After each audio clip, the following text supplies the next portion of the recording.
In the previous episode, we reached the point where Lu decided to help King and his team. The plan was to try and hunt the fire dragon's breath monster of level 52 together. They successfully entered the monster's territory, and King told them, "Get ready, I will try to lure it out right now." But Lu told him there was no need for that. He summoned Ming, and the moment Ming descended, all the monsters in the area fled out of sheer terror. The boss monster also noticed Ming and emerged from the cave. We see that it is terrifying and incredibly massive, its height exceeding 500 meters. Literally, to this beast, Lu and the team members looked like a bunch of ants. At this moment, all the team members were terrified of the monster. But Lu stood before it calmly and began communicating with Ming. He triggered Ming's final evolution. We see his size increasing, reaching around 500 meters as well. The monster was startled and started to back away. Even though it knew its life energy was greater than Ming's, it was anxious about his black flames. Immediately, Ming unleashed a roar, provoking the monster. The monster grew furious and struck the ground so hard that it cracked open, causing sharp stone pillars to erupt. These pillars shot up from almost everywhere,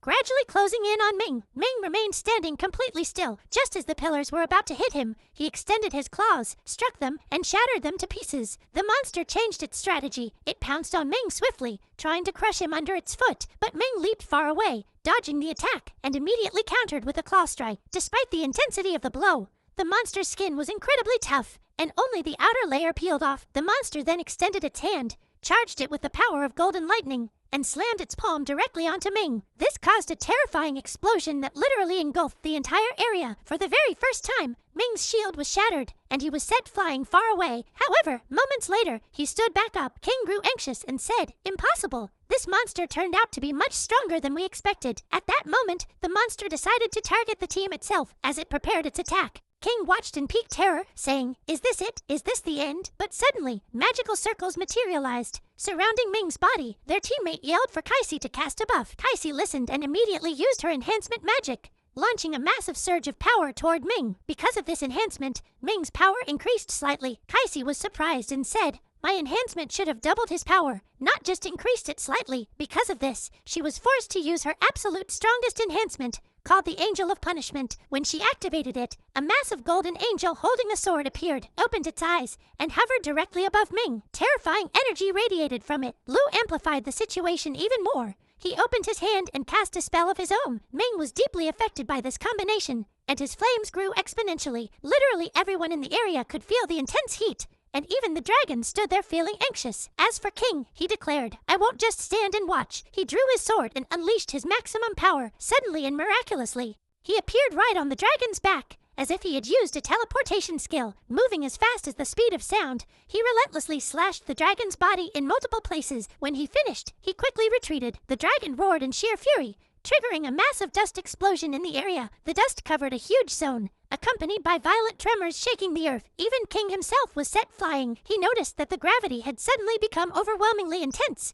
leaving him unable to move. Then, another dust explosion erupted. King deduced that the dragon had created a domain of control around itself. The monster wanted to end things quickly, so it raised its massive hand and brought it down to crush King completely. But before that could happen, Kaisi quickly intervened, using everything she had to conjure a barrier to stop the dragon. Despite her efforts, the dragon was far too strong and managed to shatter the barrier. Ultimately, King was severely injured. He screamed out in frustration, saying, "This is it. This is my end." A moment later, he collapsed to the ground. But right then, Ming sprinted at top speed, leaping toward the dragon to save King. A colossal collision occurred between Ming and the dragon. The dragon tried to shove him away, but the sheer intensity of their clash caused another massive explosion beneath them. The dragon was knocked down, and Ming landed a short distance away. King seized the opportunity, escaped, and leaped back to his team. He smiled and told them, "I seriously thought I was going to die just now. Also, I discovered that this dragon's power is well above level 55. By the way, from what I just experienced, I realized that none of us should interfere in this fight anymore. If anyone intervenes, they will just be a burden on Ming. Let's return to the dragon," which was increasing its power more and more. King told his team, "The situation is dire. Do you think we can win or not?" Kaisi readied her spells and said, "You guys should run, and I will try to enhance Ming." Lu calmly intervened, telling them, "I just want you all to move more than 1,000 meters away so Ming can unleash all his power without anyone getting caught in the crossfire." The team members were stunned,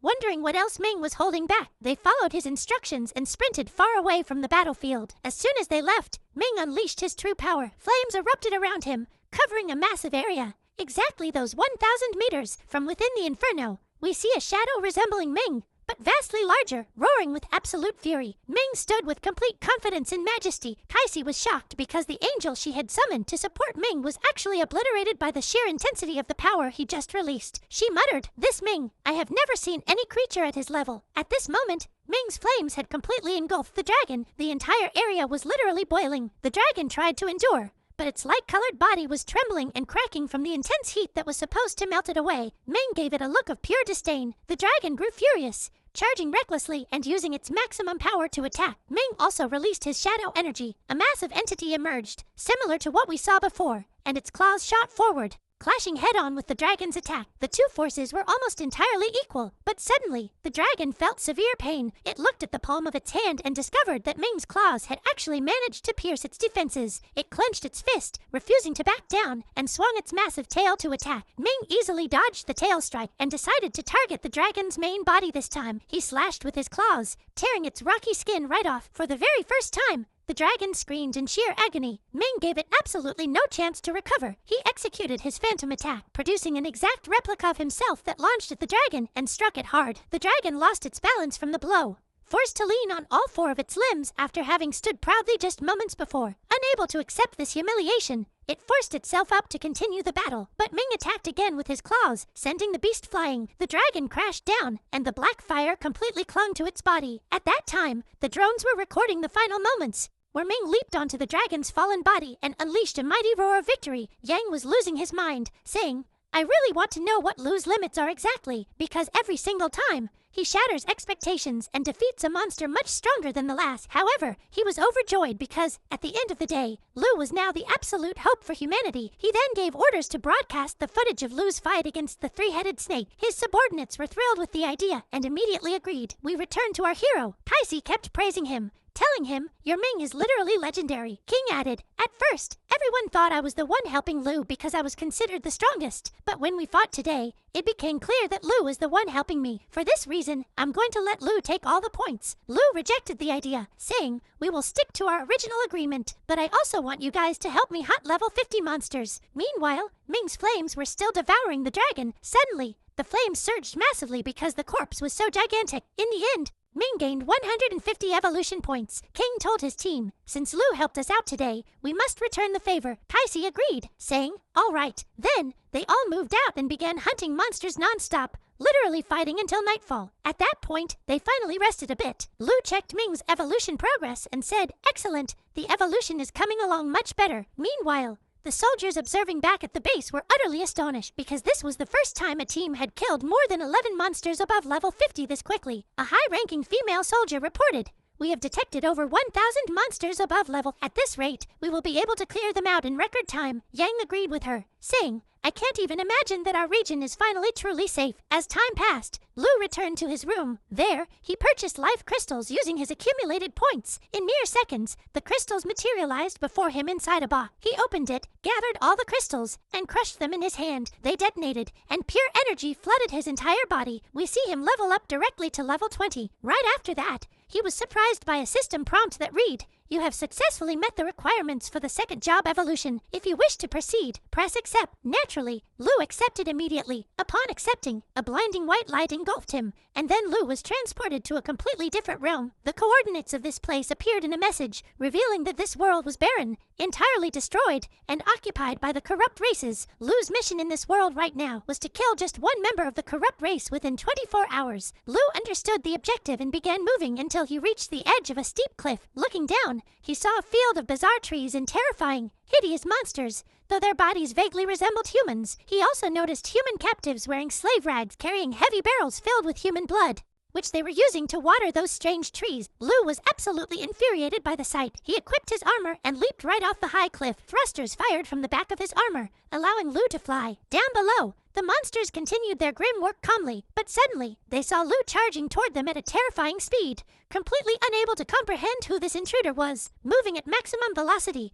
Lu singled out one of the monsters and delivered a devastating punch to its face. The monster was sent flying far away, crashing hard into the dirt and bleeding profusely. The monster that got hit was furious. and another one grew angry as well. It unleashed its dark energy, shaping it into a spear to attack Lu. Lu didn't back down an inch. He caught the tip of the spear with his bare fingers, squeezed hard, and shattered it completely. The monster was terrified by this overwhelming display of power and ran frantically to call its clan for backup. However, Lu chased it down, drew his sword, and delivered a lethal strike that sliced the creature clean in half. When he finished, he looked around and found that dozens of terrifying eyes had started to fill the darkness. He immediately transformed his sword into a long spear and locked eyes with the leader of the monsters, whose name was Jean. Wasting no time, Lu dashed toward him like a falling meteor, attacking with all his might. Jean raised his shield and managed to block the strike. Despite the block, the impact was so catastrophic that it sent Jean flying backward until he smashed into the mountainside. Jean got up, boiling with rage, and yelled at his subordinates, "What are you waiting for? Attack him now!" All the monsters obeyed and unleashed their auras, which darkened the sky, but Lu was completely unfazed. On the contrary, he charged right into their ranks, striking swiftly with his spear and slaughtering several of them. They decided to switch to long-range tactic, firing a barrage of arrows and spears at our hero from all directions. The projectiles indeed hit their mark,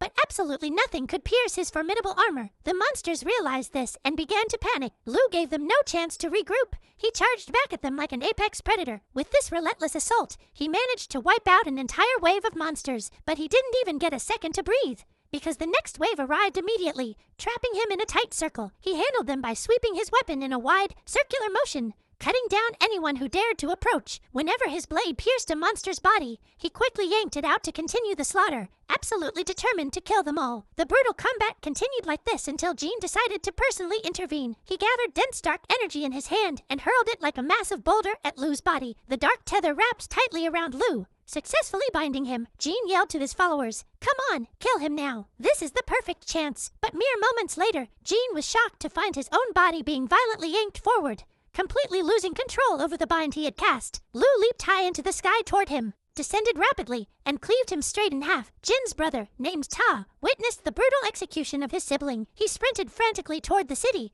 desperate to call for heavy reinforcements. But naturally, Lu wasn't about to let him escape. He transformed his pole arm into a sharp javelin and hurled it directly at Ta, successfully ending his life. The monsters seemed utterly foolish, failing to comprehend the terrifying force they were dealing with, so they mindlessly charged back in to attack again. Lu had absolutely no problem with this. He resorted to his bare fists, pummeling every monster in his path, literally causing their bodies to explode and sending them flying. In this skirmish, he fought with the flawless technique of a master martial artist until he completely cleansed the area of every last monster. He walked over to retrieve his weapon, but at that exact moment, a complex, ominous magical glyph materialized in the sky directly above Lu, and a massive, terrifying gray eye emerged from it. Lu realized that his presence was completely exposed. This time, he decided to summon Ming to help and protect him, knowing the situation was escalating. He even spotted a massive army of monsters marching toward him from the horizon. He opened the system interface and smashed the evolution button. The moment he did, Ming's body began to evolve. A colossal surge of energy erupted from his body in the form of a devastating beam, piercing the heavens, striking the giant eye, and obliterating it. Because of this intense evolution, the entire area became saturated with Ming's terrifying energy, and hellfire completely scorched the earth. After a few moments, the chaos settled, and Lu checked the system. He saw that Ming had just acquired the Spring of Life skill, along with the Dual Eye of Death skill, and his core stats had increased by 90 points. Lu stood amidst the absolute destruction caused by Ming's evolution. He looked up at Ming and saw him wreathed in even more terrifying flames, still in the process of evolving. Unfortunately, the nightmare wasn't over. More magical glyphs were drawn across the sky, and the giant eye that had just been destroyed materialized once again. Lu focused his gaze and noticed the monster army drawing closer. He spotted towering behemoths among their rank. Upon inspecting them, he discovered that every single one of those giants was at level 55. He muttered, "This is insane. Humanity has never faced an army of this magnitude before." Immediately, he transformed his weapon into a long, double-bladed battle axe with a sharp spike. He then issued a direct, chilling command to Ming: "Obliterate anything and everything in his path." Ming obeyed, readying himself and expanding his massive size. This time, his appearance was entirely different, radiating pure, unadulterated rage and apocalyptic power from his eyes. From the sheer, suffocating pressure he emitted, the monsters sensed his strength and instantly realized they were marching toward their doom. Calmly and methodically, Ming began to advance. Only the giant monsters had the courage to approach, increasing their physical mass to challenge him. Ming leaped forward, channeling a bizarre, dark energy, and crashed down right in the dead center of the monster army. Instantly, he devastated the battlefield, sending everyone near the impact zone flying into the air. He kept moving forward, and with every single step, he shattered the earth beneath his feet. Suddenly, he stopped and let out a deafening, earth-shattering roar. Black fire violently erupted from him, expanding outward in a massive circle and covering a gigantic radius. Any monster that touched those flames was instantly incinerated into ash. Among the horde, there were highly intelligent monsters that decided to bypass Ming and target Lu himself. But the moment they witnessed the black fire, they abandoned their plan and fled for their lives. Ming repeated his attack, stomping the ground with even greater devastating force. This time, the fire's radius expanded far beyond the first wave, literally incinerating everything in sight. The agonizing screams of the burning monsters echoed endlessly across the wasteland. Meanwhile, the enemy commander, named Lars, stood frozen in absolute shock. He stammered, "What kind of monster's power is this? It managed to burn even my life core." He screamed at his 9 elite generals, "I don't want you wasting another second. Attack him now with everything you have. We must end this immediately." The 9 elites obeyed, unleashing their ultimate abilities. Tremendously powerful auras flared around them, and all their devastating attacks converged directly onto Ming. Ming calmly activated his shield. Despite the elites' combined efforts, their attacks failed to leave a scratch. Lars grew exceedingly furious at the sight, yelling, "That shield easily blocked my strongest attack." Ming then raised his hand, which was now literally the size of a mountain, and brought it down to crush the remaining survivors. Seeing this, Lars decided to abandon his troops. He spread his wings and took off rapidly to flee, completely consumed by sheer, unadulterated terror. But suddenly, the dual Eye of Death skill locked directly onto Lars. He froze dead in his tracks, paralyzed by absolute fear. Ming brought his massive foot down on him,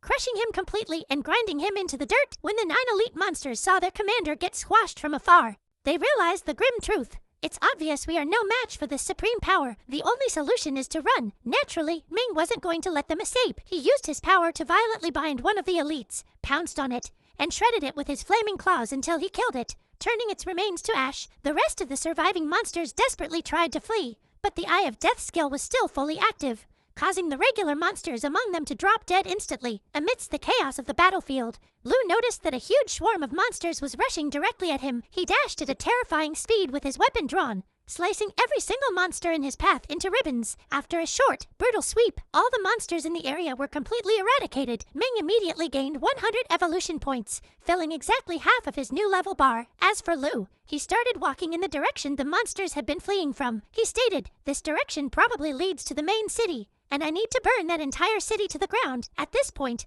we discover there is only one level 59 monster left, standing guard in front of the city's massive walls. This monster unfurled pitch-black wings, radiating an incredibly powerful and corrupt aura that plunged the entire area into darkness. Lu grimaced and said, "This aura is repulsive and disgusting." He ordered Ming to go ahead and execute the monster, while he himself would infiltrate the city and slaughter the monsters hiding inside. Lu executed his part of the plan and walked away. As for Ming, he fired a terrifying energy beam that scorched the surrounding area, then advanced straight toward the winged beast. Ming rushed past the monster, whose name was Yatos. He noticed that Yatos gave absolutely no reaction, standing there as if utterly despising Ming's very existence. Ming unleashed a devastating claw strike, successfully obliterating the city's heavy iron gates, and then landed right next to Yatos. Yatos casually conjured a transparent barrier, smiled mockingly, and said, "I can't believe a filthy beast without royal blood actually thinks it's strong just because it squashed a few bugs." Then, with pure, concentrated arrogance, he raised a single finger to attack. From that fingertip, a terrifying blast of energy erupted, striking Ming and knocking him hundreds of meters backward. In a bizarre move, Yato summoned a dark sword and plunged it into the earth, piercing deep and creating a massive crater. From this crater, a pillar of corrupt energy shot into the sky, triggering a colossal explosion that devastated a massive area. The assault was far from over. From the corrupted sky, a terrifyingly gigantic sword descended, aiming straight for Ming. Yatos taunted him, "Prepare yourself, because right now, you are going to witness the true power of the Demon King's son." At this critical moment, Ming had no other choice but to summon his golden shield and attempt to block the descending blade. But tragically, the sword was overwhelmingly powerful. It shattered the shield into pieces and slammed directly onto Ming. Ming roared in agony, desperately trying to resist the crushing weight of the sword with all his remaining strength. The immense downward pressure created a massive crater beneath his feet, and his arms were severely lacerated. Fortunately, he managed to survive the catastrophic strike, but it was painfully obvious he had taken massive damage. Overflowing with arrogance, Yato scoffed, "Impressive, so you aren't completely pathetic after all. Because of that, I might just keep you as a pet, on the condition that you stay out of my way and let me kill the boy." Lu Ming was pushed into a state of absolute,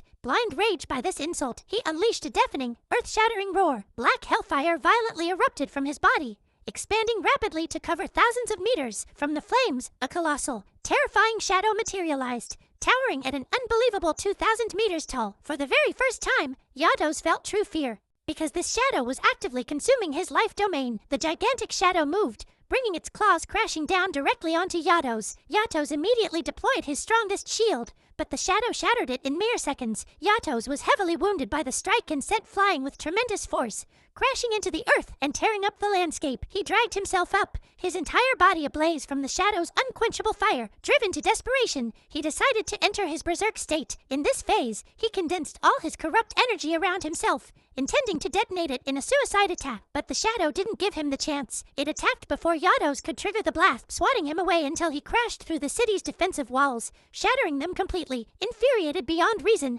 Yatos stood up and unleashed absolutely every drop of his power. His physical size swelled even larger. He spread his newly formed wings, conjured a massive, dark spear, and physically merged with it. He then charged at Ming at a terrifying, suicidal speed, but the colossal shadow intercepted him, striking the spear and swatting it away along with Yatos. Yatos crashed into the ground with even greater force than before, leaving a massive crater in his way. He screamed, "I will never ever surrender to this dog. Do it now. Activate the power of the falling sky array." The corrupt priest stationed on the tower heard the command, activated the array, and conjured a massive magical circle in the sky. From this circle, gigantic, dark chains descended. These chains hooked into strange portals in the sky, then shot down to the earth in a bizarre trajectory, trapping Ming from every conceivable angle. They snaked around his legs, creeping up to bind his entire body tightly. This skill was incredibly powerful, and Ming found himself completely unable to break free. As the seconds ticked by, the chains multiplied, and the crushing pressure on Ming intensified. Yatos laughed maniacally and mocked him. "It's over for you. It's impossible for you to break free now. And now,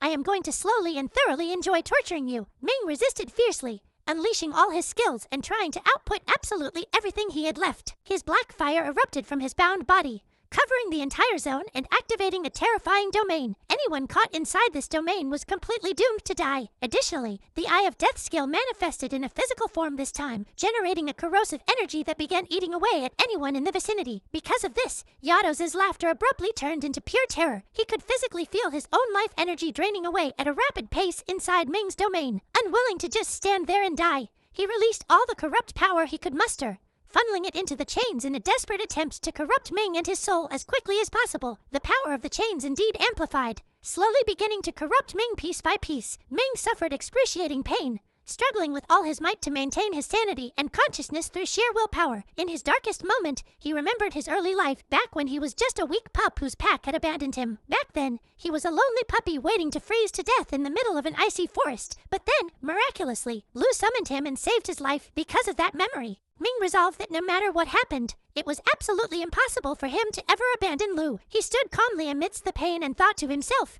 "To me, Lu isn't just a human who made a contract with me. He is literally my entire family." This profound realization and passion caused Ming's giant shadow to let out a thunderous roar, the sheer force of which shattered several of the binding chains. He didn't stop there. He kicked out with his massive legs, snapping even more chains. The energy of death surged exponentially within Ming's domain. Yatos sensed an overwhelming, fatal danger as his entire body began turning a dead, ashen gray. He panicked, screaming, "What is happening? Is this my end? My body is literally crumbling apart right now." Amidst his absolute despair, a sinister dark energy emerged, managing to shield him from the domain. We discover that this protective energy belongs to the Demon King himself. Taking advantage of this momentary protection, Yatos decided to tuck his tail and flee immediately. Meanwhile, on the other side of the battlefield, Lu had already reached the city's main palace. He transformed his weapon into a spear and hurled it with devastating force right into the heart of the monster army. When it landed, it triggered a massive explosion, slaughtering a huge number of them instantly. The surviving monsters were terrified. Desperate, they synchronized their corrupt energy, conjuring chains identical to the ones that had bound Ming. These chains shot toward Lu, wrapping tightly around him and piercing through his armor,